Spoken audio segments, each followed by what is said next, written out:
Hello అండి, నన్ను గుర్తుపట్టారా? నేను హర్నా కుక్స్ అండి. నేను ఇవాళ గోంగూర పచ్చడి చేయబోతున్నానండి. మన గోంగూరలో మనకి ఏమేమి ఉంటాయంటే ఐరన్, కాల్షియం చాలా ఉంటుందండి. ఇప్పుడు ఉండే కాలంలో అందరికీ మోకాళ్ళ నొప్పులు, బొక్కల నొప్పులు వస్తున్నాయి కదండి. ఇలా వారానికి ఒకసారి చేసుకొని తినడం వల్ల మనకి ఐరన్, కాల్షియం అందుతుందండి. నేను గోంగూర పచ్చడిలో కొన్ని పల్లీలు తీసుకున్నానండి. ఈ పల్లీలలో మనకు విటమిన్ ఈ, విటమిన్ బి ఉంటుందండి. నువ్వులలో ఐరన్, కాల్షియం చాలా ఉంటుందండి. అందుకే గోంగూర పచ్చడిలో వేస్ట్ చేస్తున్నాను. జీలకర్ర అండ్ మెంతులండి కొంచెం తీసుకున్నాను. నేను ఇప్పుడు బాగా పెట్టేశానండి. ఇప్పుడు నేను తీసుకున్నాను కదా, నువ్వులు, పల్లీలు, జీలకర్ర, మెంతులు అవన్నీ దోరగా ఫ్రై చేసుకోవాలండి.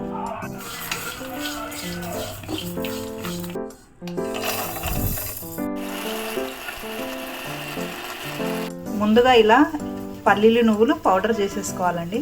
ఇదే బాణీలో కొంచెం ఆయిల్ వేసుకోవాలి. ఇందులో కొన్ని వెల్లుల్లి రెబ్బలు వేస్తున్నాను. పచ్చిమిర్చి, వెల్లుల్లి రెబ్బలు, పచ్చిమిరపకాయలు వేసేసానండి. ఇలా ఆయిల్లో ఫ్రై చేసుకోవాలి. ఇందులోనే మనం ఇప్పుడు కడిగి పెట్టుకున్నాం కదా గోంగూర, ఇందులో వేసేసుకోవాలి. ఇది కొంచెం మగ్గాలి, ఫ్రై చేసుకోవాలి కదా. కాసేపు మూత పెట్టుకుంటే దగ్గరికి మగ్గిపోతుంది. మూత తీసి చూసుకుందామండి. చూసాక మగ్గిపోయింది.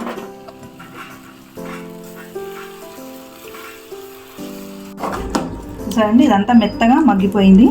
ఇప్పుడు ఇది మిక్సీలో వేసుకుందాం.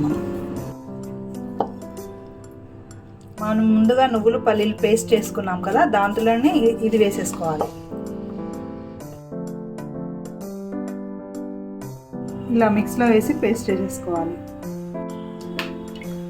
తాలింపుకి ఆయిల్ వేస్తున్నాను, తాలింపు పెట్టుకోవాలి.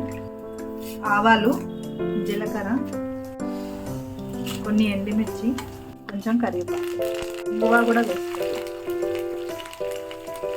ఇందులో కొంచెం పసుపు, ఇది తాలింపులో వేసేసుకోవాలండి. అంతా ఇలా ఫ్రై చేసుకోవడం వల్ల మనకు ఒక 1 వీక్ అయినా నిల్వ ఉంటుందండి పచ్చడి. ఇలా ఫ్రై చేసుకొని ఒక 5 నిమిషాలు ఫ్రై చేసుకొని తీసేయాలి. సరిపోను ఉప్పు కూడా వేసేసుకోవాలి.